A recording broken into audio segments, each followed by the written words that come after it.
Thank you. NBC News about China-U.S. relations.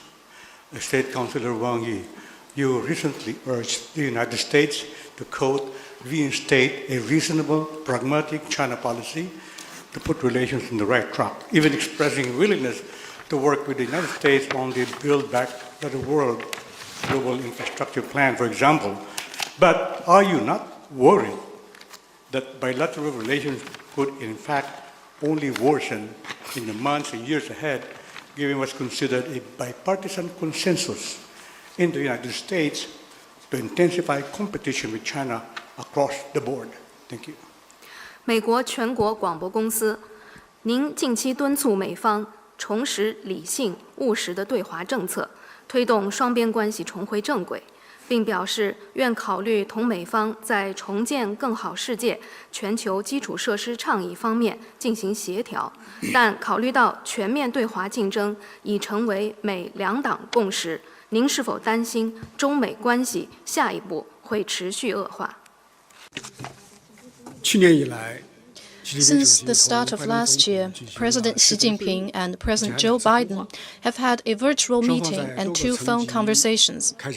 Meanwhile, the 2 sides have had dialogue and interactions at other levels. U.S. leaders and senior officials have stated that the U.S. has no intention to seek a new Cold War or change China's system, that the revitalization of U.S. alliances is not anti-China, and the U.S. does not support Taiwan independence, and that it is not looking for conflict or confrontation with China.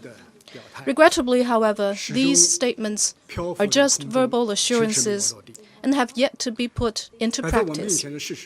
The reality we have seen is this. The U.S. is going to great lengths to engage in intense, zero-sum competition with China.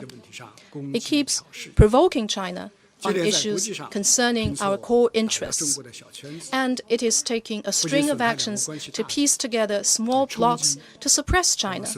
These actions undermine the overall China-U.S. relations and disrupt and erode international peace and stability.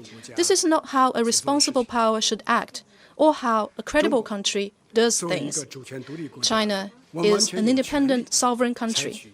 We have every right to do what is necessary to firmly defend our legitimate interests. In China's view, major country competition should not be the order of the day. A zero-sum game is not the right choice. In a globalized and interdependent world, how China and the U.S. find the right way forward and manage to get along is both a new question for humanity and a formulation that must be worked out by China and the U.S. together. This year marks the 50th anniversary of the Shanghai Communique. Looking back, China and the U.S., in a spirit of seeking common ground while reserving differences, were able to replace confrontation with cooperation, advance the interests of our 2 peoples, and make the world a more peaceful and prosperous place. Looking ahead, the 2 sides need to re-embrace the conviction that helped us break the ice 50 years ago and set out on a new journey.